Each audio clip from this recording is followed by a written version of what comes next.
수요예배를 하나님께 드리겠습니다.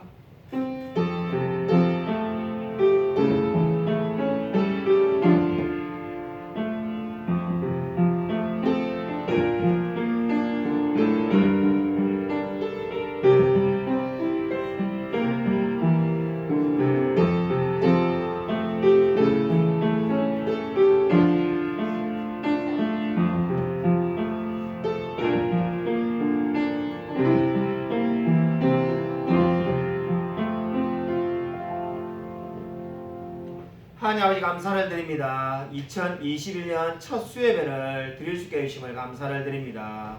지난해부터 우리가 소유문답을 공부하고 있습니다. 이 진리를 통해서 우리 가슴이 뜨거워지며 하나님 말씀을 사랑하며 살아갈 수 있도록 은혜 부어 주시옵소서. 하나님께서 이 예배를 주관하여 주실 줄 믿사오며 살아계신 예수 그리스도 이름으로 간절히 기도드립니다. 아멘. 우리 영상으로 하나님께 찬양을 드리겠습니다.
기도하겠습니다. 하나님 아버지 감사를 드립니다. 방금 우리가 찬양으로 고백한 것처럼 내 영혼이 은총 입어 중한 재짐을 벗게 해주심을 감사를 드립니다. 하나님 정말 그리스도에 대해서 우리가 말씀을 나누려고 하고 있습니다.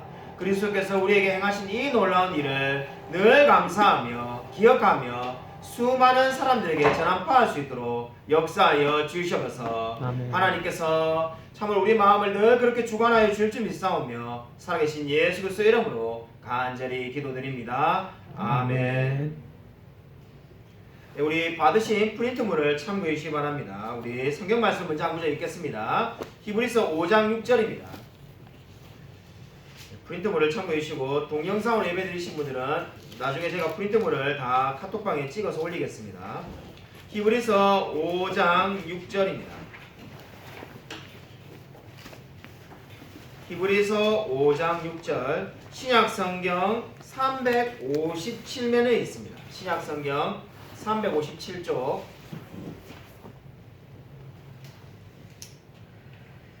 신약성경 357쪽 히브리서 5장 6절이 되겠습니다.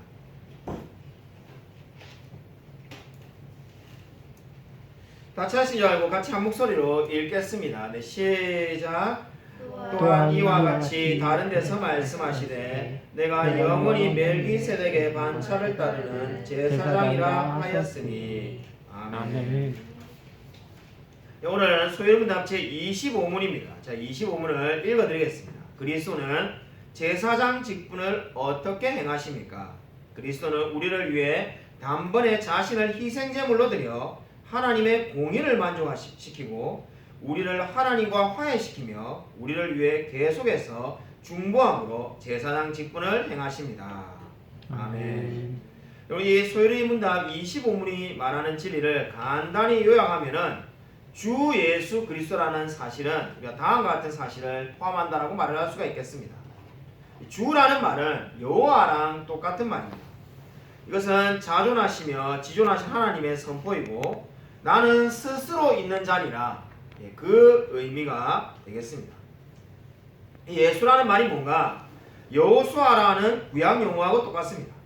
다른 많은 의미를 가지고 있지만은 이것이 바로 주님이 인성을 가지고 계시다는 의미가 되겠습니다. 그리스도란 말은 기름 부음을 받은 자를 뜻합니다. 그것은 바로 메시아라는 사실을 가리키는데 여기에 이 세 단어에서 우리는 교리문답이 가리키는 중요한 요소를 알게 됩니다. 유일하신 구속자이며 영원하신 하나님의 아들이시며 그게 주라는 거죠. 인간이 되셨으며 이게 바로 예수, 계속해서 두 가지 구별된 본성을 가지신 하나님과 사람이시며 주와 예수가 됩니다. 영원토록 한 분 그리스도이심을 알 수가 있습니다. 이 맨 마지막 문장이 핵심인데 우리가 흔히 말하는 주 예수 그리스도라는 말을 말할 때 이러한 의미가 있다는 겁니다. 주라는 것은 하나님이 이 예수 그리스도께서 하나님의 아들 되신다는 거고 예수라는 말은 예수님이 사람이 되셨다는 거고 그리스도라는 것은 바로 저와 여러분을 구원하시는 기름 부음을 받은 메시아라는 의미가 담겨 있습니다. 주 예수 그리스도라는 한마디에 우리 모든 복음이 다 들어있다고 말할 수가 있겠습니다. 우리가 지금 소요문답을 공부하다 보면은 그리스도의 세 직분이 나옵니다. 왕과 선지자, 제사장 직분이 나옵니다. 구약 성경에 왕도 있었고 제사장도 있었고 선지자도 있었는데요. 네, 그렇습니다. 그 직분들이 세 가지가 왜 있었냐면은 그리스도께서 이제 이 세 직분을 가지고 오실 건데 그거를 모형적으로 보여준 겁니다. 그러니까 이 구약에 있었던 왕과 선지자와 제사장을 보면은 앞으로 오실 이제 이 예수 그리스도가 어떠한 분인지를 보여주는 거죠. 그러니까 구약에 살았던 사람과 신약시대에 사는 우리에게 이 본질적인 차이는 아무것도 없습니다. 그러면 어떤 차이가 있는가? 구약에 있는 성도는 마치 이 도토리에 해당된다고 보시면 됩니다. 진리를 도토리만큼 알고 있는데 이 도토리가 자라면 뭐가 됩니까? 떡갈나무가 되는 거죠. 저와 여러분은 떡갈나무와 같이 큰 풍성한 지금 진리를 알고 있는 겁니다. 그래서 우리가 구약시대 성도들보다 더 하나님을 잘 알 수 있는 위치에 놓여 있습니다. 우리가 어떻게 보면 요셉 대단해 보이고 다니엘도 대단하고 물론 대단한 분입니다만은 우리는 더 크게 하나님을 지금 알 수 있는 지금 위치에 놓여 있다는 겁니다. 그 이유가 뭐냐? 구약은 시대 사람들은 왕과 선지자와 제사장을 모형으로 보았고 우리는 직접 지금 왕이시며 선지자이시며 제사장이신 그리스도를 알기 때문입니다. 자, 그 차이가 그럼 뭔가? 자, 이게 제가 도표로 만들어 놨습니다. 본래의 인간 해가지고 그죠? 선지자는 지식을 담당하고 제사장은 거룩을 담당합니다. 왕은 의를 상징하고 현재 인간은 어떻습니까? 원래 인간은 그렇게 지식이 있는데 현재 인간은 무지하다는 겁니다. 그러니까 그 지식이 있어야 되는 사람인데 지식이 없다는 거죠. 인간은 제사장적인 면에서 거룩해야 되는데 악하다는 겁니다. 의로워야 되는데 불의하다는 겁니다. 그래서 이스라엘에 하나님께서 제가 아까 말씀드렸듯이 선지자로서 모세를 비롯한 선지자를 보내주었고 제사장으로는 아론과 그의 가족들, 왕은 다윗과 그의 가족들을 하나님이 보내주었습니다. 그리스도를 예표하는 거예요. 그리고 그리스도는 어떻습니까? 선지자적인 면은 그리스도의 선지자인 면은 하나님의 말씀이고 그리스도의 제사장적인 의미는 희생제사입니다. 그리스도께서 자신을 희생하셔서 저와 여러분의 모든 죄를 사해 주지 않았습니까? 그리고 그리스도께서 왕으로 오셨다는 의미는 저와 여러분의 모든 마음을 다스리는 겁니다. 우리의 죄를 용서해 주시고 이제 우리 마음대로 살아가는 것이 아니라 우리의 삶을 다 주관하고 계신다는 거죠. 자, 그래서 회개로 보시면은 우리가 흔히 말하는 회개에 지정의라는 말을 자주 사용하는데 그게 바로 선지자, 제사장, 왕의 측면을 다 다루고 있는 겁니다. 회개에 필요한 것이 뭔가? 바로 선지자는 율법과 복음을 전파하는 거고 제사장으로서는 이 그리스도가 필요하다는 것을 알게 하고 왕으로서는 자유롭게 영접하라 하는 겁니다. 그래서 참교회의 특징, 우리 밑에 나중에 적용 1에도 나오는데 예수 그리스도를 통해서 나온 이 교회가 분명한 표지가 뭔가? 한마디로 말해서 교회가 진짜 참된 교회인 증거가 뭔가? 세 가지가 있다는 겁니다. 말씀의 신실한 전파와 올바른 성례 집행, 그리고 정당한 권징의 사용. 이것이 바로 선지자, 제사장, 왕의 직분을 가진 예수 그리스도에게서 다 비롯되는 거라는 겁니다. 여러분이 이 세 가지 직분을 우리가 각각 분리할 수 있는가? 절대로 분리할 수가 없습니다. 이것은 다 하나로 이렇게 우리에게 지금 전해져 오고 있습니다. 자, 우리가 그러면은 세 번째로 제사장직과 선지자직과 왕직 이렇게 되어 있는데 이 예수님의 제사장직은 그의 몸을 우리를 위해서 단번에 제물로 드려서 우리를 구원하셨다는 겁니다. 여기서 이제 우리가 오해하기 쉬운 가르침이 생기는데 제한 구속, 다른 말로 하면은 제한 속죄 또는 뭐 특별 구속, 이제 비슷비슷한 말이 많습니다. 어쨌든 간에 일부의 그리스도인들만, 일부의 사람들만 그리스도에 대해서 구원을 받는다는 거죠. 여기에 우리가 잘 아는 이제 최근에 계속 언급이 되고 있는 바로 이 WCC가 바로 이 세 가지 입장 중에서 지금 여기 프린트본에 적혀 있죠. 보편구원론, 조건적 보편구원론, 그리고 이 제한 구속론이 있는데 이 입장 가운데 우리가 WCC가 바로 보편구원론의 입장을 취합니다. 많은 성도님들이 WCC 하는데 WCC가 뭐 하는 단체입니까? 뭐 이렇게 말하는데 그건 바로 보편구원론을 지금 계속해서 퍼뜨리고 있습니다. 왜 그 WCC는 이 천주교하고도 잘 연합할 수 있는가? 천주교 교리하고도 상당히 일치하기 때문입니다. 한마디로 모든 사람을 하나님이 구원해 주시기를 원한다는 거죠. 하나님이 이 일부의 사람만을 구원하시기로 하는 것이 그것은 잘못된 교리라고 그들은 말합니다. 왜냐? 그 하나님은 사랑의 하나님인데 왜 일부의 사람들을 지옥에 보내시냐는 거죠. 그러나 오늘 제가 주일날 지금 설교했던 말에도 성경의 수많은 구절에서 인간은 두 부류로 되어 있다고 말하는 것처럼 이런 마태복음 25장만 읽어봐도 성경에 분명히 천국 갈 사람과 지옥 갈 사람이 있다고 분명히 말을 하고 있습니다. 모든 사람이 천국에 간다 이렇게 말할 수가 없습니다. 제가 이제 20년도 훨씬 넘은 것 같은데요. 제가 이 거창고등학교에서 이 국어를 과외할 때 일입니다. 과외한 학생이 어느 날 와서는 자기가 상담할 게 있다는 거예요.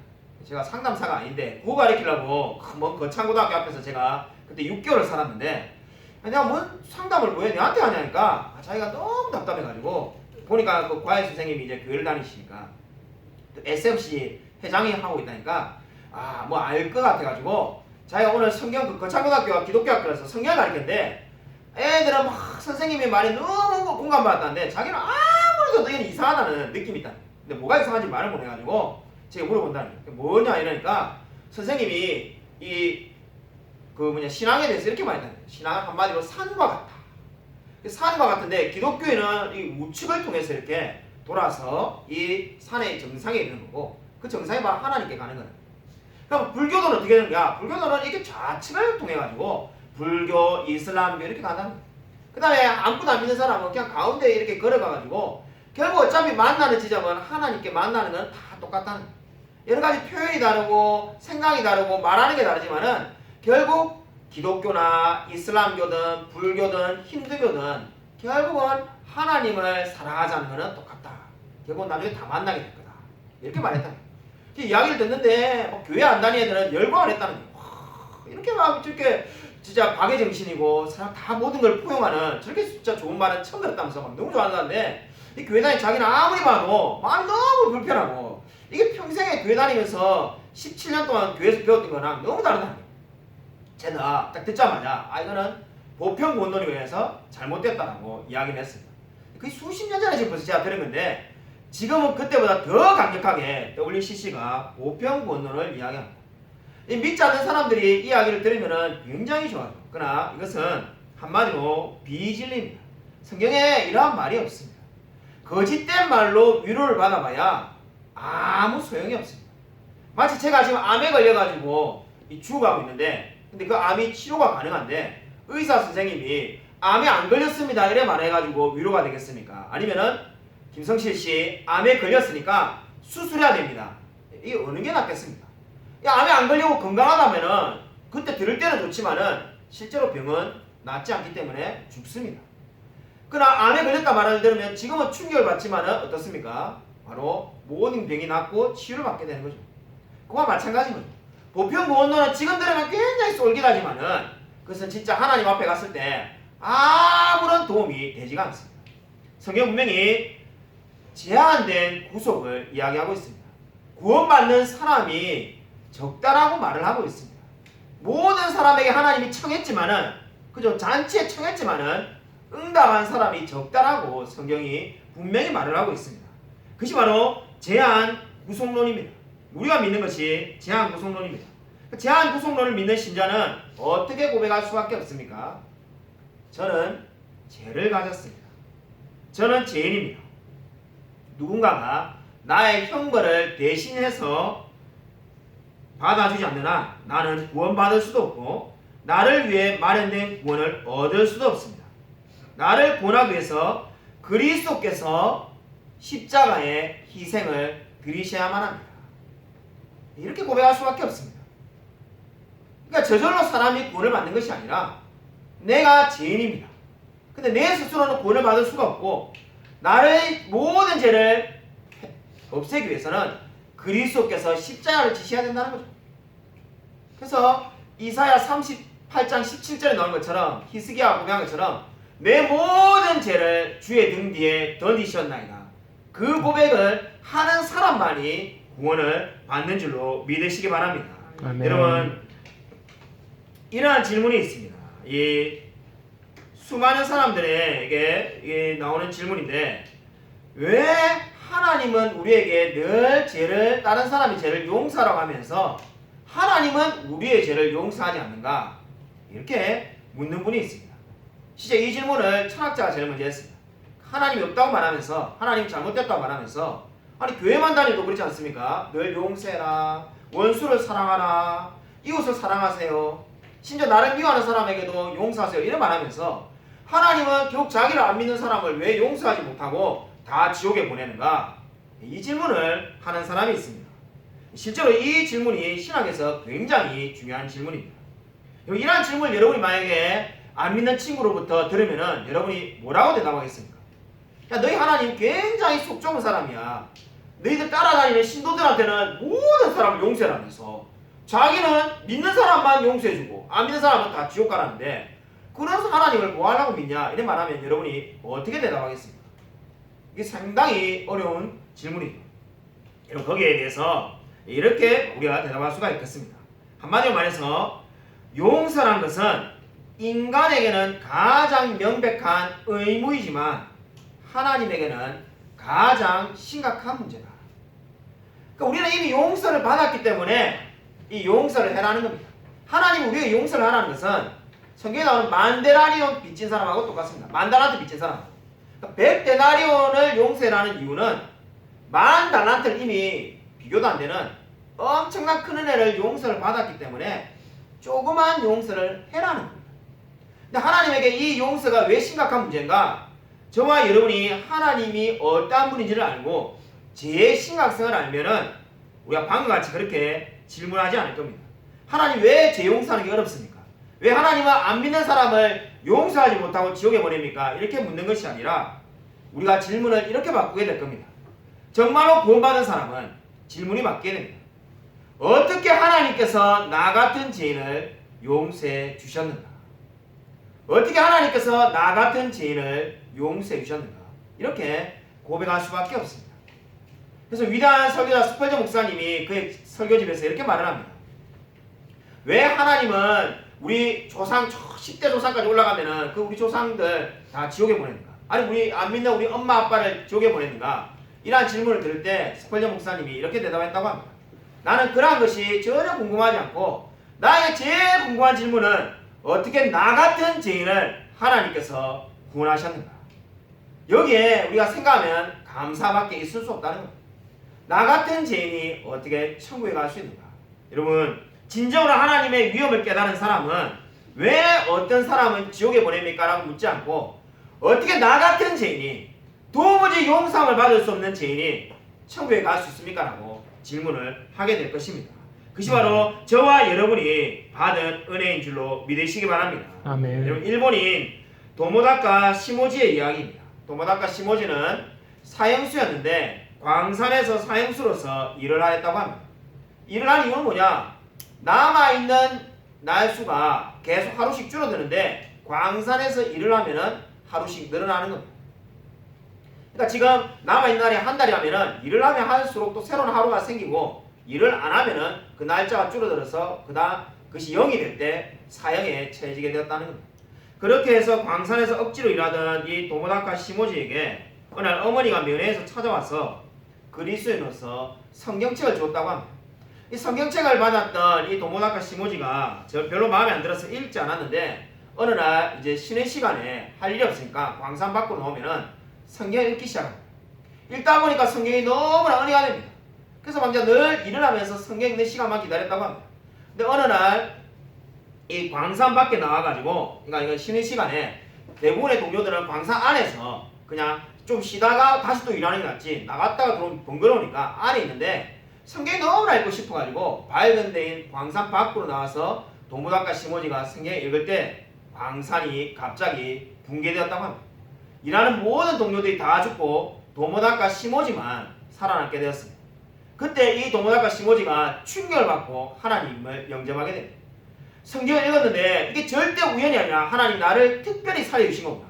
내가 주님을 위해 살아야 되겠다고 생각하고 이 도모다카 시모지는 남은 인생을 학교, 교회, 병원을 세우는데 자기의 모든 생애를 바치게 됩니다. 그리고 한평생을 정말 사회사학가로 살게 됩니다. 도모다카 시모지가 그 살아남아서 극적으로 이제 남아있는 그 사형수의 임기를 풀어주고 풀려났을 때 그는 하나님을 위해 살기로 인생을 결심했다고 합니다. 이 이야기가 무엇을 보여줍니까? 하나님을 만난 사람만이 삶이 변화되게 되는 겁니다. 오늘 그리스도께서 왜 이 땅에 오셨습니까? 그리스도께서 이 땅에 오신 이유는 바로 하나님을 전하기 위해서 오셨습니다. 그리스도가 사람이 되신 이유는 바로 왕과 제사장과 선지자의 직분을 가지고 아직까지 하나님을 알지 못하는 영혼에게 이 복음을 전하시기 위해서 이 땅에 오신 줄로 믿으시기 바랍니다. 아멘. 여러분 진정으로 우리 마음 가운데에 복음을 전하고자 하는 열정을 가지십시오. 그리고 이 코로나에 우리가 사람을 만나지도 못하는데 어떻게 복음을 전하는가? 우리가 하나님께 기도하면은 계속해서 하나님께서 방법을 주실 줄로 믿습니다. 아멘. 우리 교회 성도님 중 한 분이 코로나 다 끝나면 열심히 전도하고 싶습니다 이렇게 말했는데 물론 그 말이 맞는 말입니다. 근데 지금도 우리가 복음을 전할 수가 있습니다. 오늘 성경에 말한 이 진리를 먼저 깨달은 자로서 날마다 하나님께 감사하며 살아가는 저와 우리 모든 성도님이 되시기를 주님의 이름으로 간절히 축원드립니다. 하나님 아버지 감사를 드립니다. 오늘 정말 성경이 말씀하신 것처럼 그리스도께서 사람이 되시고 왕과 제사장과 선지자의 직분을 통해서 우리를 구원해 주심을 감사를 드립니다. 내 모든 죄를 용서해 주신 그 놀라운 하나님의 은혜에 날마다 기뻐하며 날마다 감사하며 살아갈 수 있도록 은혜 부어 주시옵소서. 우리의 인생을 하나님께 드리며 살아갈 수 있게 되어지기를 소원합니다. 하나님 비록 우리가 비대면으로 2021년 첫 수예배를 드렸습니다. 하나님 참으로 2021년을 하나님을 위해 살아갈 수 있도록 역사하여 주시옵소서. 아멘. 진리를 이 놀라운 진리로 말미암아 우리의 마음이 뜨거워지기를 소원합니다. 아멘. 그래서 우리의 마음이 새롭게 새로운 인생, 새로운 마음을 가지고 새로운 부흥을 위해서 살아갈 수 있도록 역사하여 주시옵소서. 아멘. 하나님께서 늘 함께 동행하여 주실 줄 믿사오며 살아계신 예수 그리스도의 이름으로 간절히 기도드립니다. 아멘. 이제는 주 예수 그리스도의 은혜와 하나님의 사랑과 성령의 교통하시니 예수 그리스도께서 이 땅에 오셔서 우리를 구원하셨다는 이 위대한 진리로 말미암아 날마다 기뻐하며 감사하며 살아가기로 다짐하는 이 자리에 있는 성도들과 동영상으로 예배드릴 우리 모든 성도들 머리 위에 지금부터 영원 동안 함께 있을지어다. 아멘.